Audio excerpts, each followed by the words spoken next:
I'm real green. I design, build, and I live in an underground house since 1987 here in Michigan. I don't have a furnace. I don't need air conditioning, and with solar panels on my garage, my utility bill is about $20 a month. About the only home improvement that pays for itself is properly insulating your house, properly being energy efficient. You can't write off your energy bills. You know, if you're paying $200 a month on heating and cooling, you're probably paying close to $300 because it's after-tax dollars. That's how I segued into doing like energy checks, energy analysis, and show them they need insulation, they need windows, and I don't have the expenses of a lot of contractors. My garage is my warehouse, so people are going to love my pricing.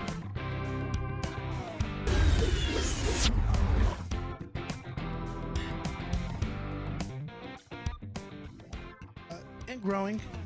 So if you're thinking about turning your air conditioning on soon, you always listen. Everyone needs to be energy conscious. Everyone needs to be sensitive to lowering their carbon footprint, trying to lower their energy costs, reducing waste. We want to do that, okay, and it's important. So at Higher Town, part of what we do is we want to, when you're a homeowner, we want to help you save energy in your house, and equally in the wintertime as summertime. It's important. So as part of our How to Save Money this summer, we bring on contractors who help us. And joining me on the radio show right now is Ron Stead of blowninsulationmi.com, right? Oh, yes, it is. And thanks for having me on, Adam. No, it's great to have you. I appreciate it, Ron. Well, you do a great service because you screen us, you've put the right information out on the air, and I think you're helping a lot of people in Metro appreciate Detroit. that. Thank you. Yeah. Nice to hear someone say something nice about me once in a while instead of these crazy keyboard gangsters want to kill me. So, Ron, you do insulation, but tell me a little bit about your company. How did you get started? Well, I'm a real green guy. In '87, we completed my house. It's a solar earth shelter dome, an underground house. So you live underground? I live underground. I'm a modern day hobbit, yes, and I mow my roof. And with this rain, I've been mowing it a lot. You mow your roof? Yep. Hold on. Did you hear that, Roberto? He mows his roof. Yeah.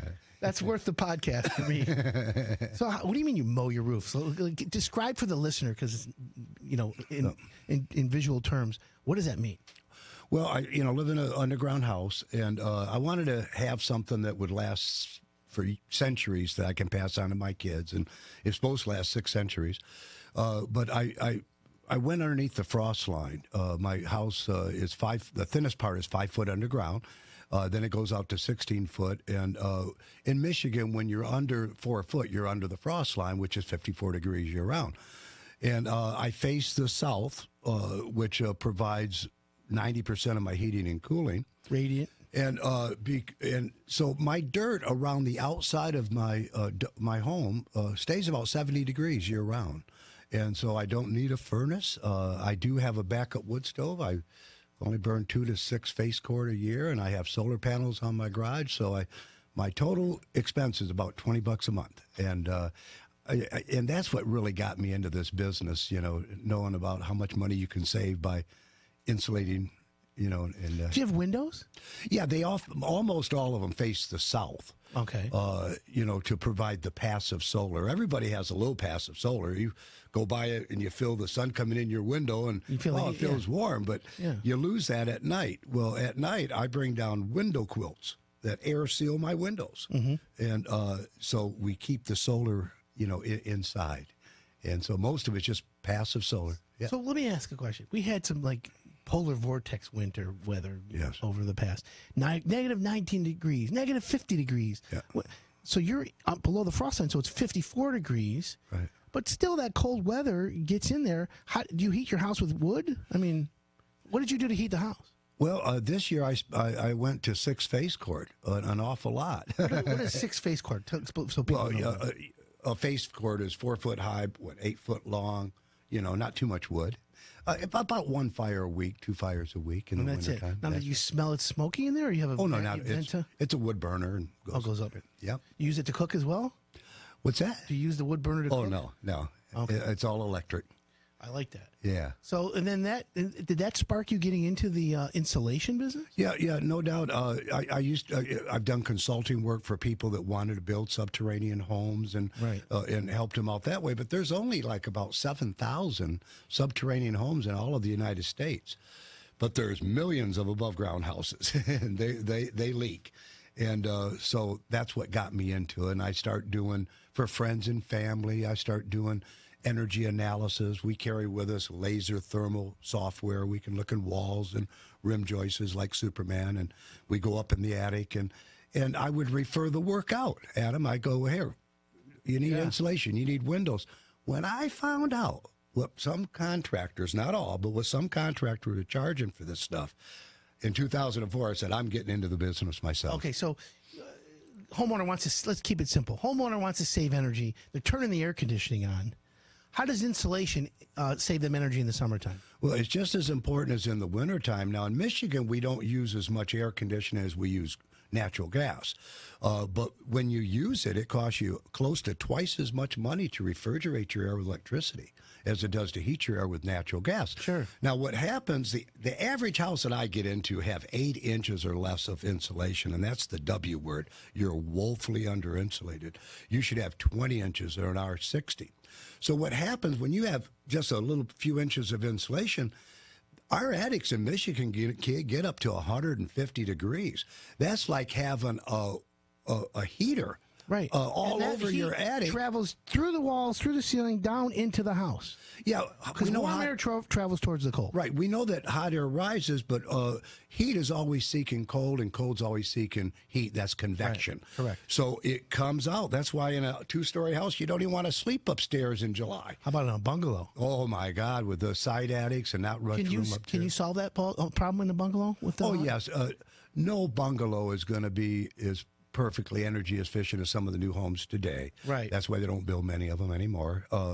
But we can do, a tremendous work on the side attics and do some things on air sealing and walls and things like that. Well, that's kind of cool. Yeah. So when a homeowner wants to save money, they call up blowoninsulationmi.com and they get you to come out and you do an assessment. Correct. And then you pretty much you say to them, all right, here's what I suggest you do. Right. And for the most part, most of the times it includes insulation in the attic because that's where the biggest area is. Yeah, most times. Yeah. So do you use cellulose? Do you use fiberglass? Does it matter? Or do you also apply whatever you think is best for that homeowner? Well, we like to use fiberglass. We use Owens Corning, the Pink Panther. Everybody's heard of that. And Great stuff, by the way. Yeah, and it doesn't settle. Once we put an R60 in your house, it's an R60. Okay, so it used to be R38, now R49. R60 is the max, right? You don't want to go higher than R60. Well, once you go past R60 or you go to R100, you're not saving as much. I was told math-wise, it's the law of diminishing return. You get to a point of so that. R60, you don't want to go higher. That's overkill. Yeah, How R60, many inches is R60? That's 20 inches. Okay. And so 20 inches of fiberglass gets you R60. Right. So if someone has 8 inches already, you can just go 12 over that, right? Exactly, which Not saves them bad. money. Yeah. Okay. So, and that usually takes about a day? Oh, we can do jobs from, it usually takes from 2 to 4 hours as far as attic insulation. Other types of insulation can take longer. Okay, now what about the ventilation in an attic? How important does that impact the insulation? Oh, it's extremely important, and especially in the summertime, because you want to get that heat out of there. So let's say the house is soffit vented. Sure. So in many cases, we'll air seal those. We'll do some techniques where the air's not coming in by the soffits, but we use a rafter mate for a baffle that bends at the end. So it doesn't matter if it's a 412 or a 1212. We can get those to line up so there's no air escaping in there. That makes sense. And then, see, when your attic gets up 80, 90 degrees, heat rises. So we want the proper amount of ventilation. If they have ridge vent, or we check that all out so that it works like a vacuum cleaner. It sucks that hot air out of there. And the goal is to get the attic temperature to equal the outside temperature. Correct. That's usually what you want to do, right? Yes. And that's smart. Okay, so how does someone get a hold of you? Well, you can go ahead and get on blowoninsulationmi.com. You can call me at 248-343-2866. And you get free estimates? Oh, of course we do. So if someone There's no calls you charge. this week and they like what you say, how long till you can get out to do some of the work? Are you a couple weeks behind? Well, the only time we really slow down is like in May and June when the outside ambient temperature is about the same as indoors. They Sure. stop thinking about us, but that's a perfect time to do it. We can be very friendly during those couple months there. But also, we're doing a special now throughout the summer. We'll even give an energy analysis with laser thermal. We'll go from the basement to the attic, and sometimes people charge $150 for that. We're doing it for free at no charge. We punch everything into a computer, and we will show you what is the cheapest way to save the most money. That's awesome. That's really good. I like to know. I mean, I didn't realize that. Yep. So how long have you been doing it now? Since 2004. Wow. And over the last, I think since 2014, we start doing the showing people rebates through Consumers Energy and different. Yeah. So and it pays for itself. It's about the only home improvement that pays for itself Over time, for sure. Yeah, I mean, after a couple 3 years, it's paid for, and it's like getting a check every month in the mailbox. Well, I want to thank you for coming on the show. See how fast time flies? What's that? And see how fast the time goes? It did. Oh, my God. That was quick. Well, that's it, man. All right. BlownInsulationMI.com. Ron Stead, thanks for coming in, man. Appreciate it. Thank you. We appreciate you. Another hour gone just like that. Time to end the show, but don't end the conversation. If you want to hear more from me, send me a tweet at myhireitdone or go to hireitdone.com. Ask Adam. I'll see you next week.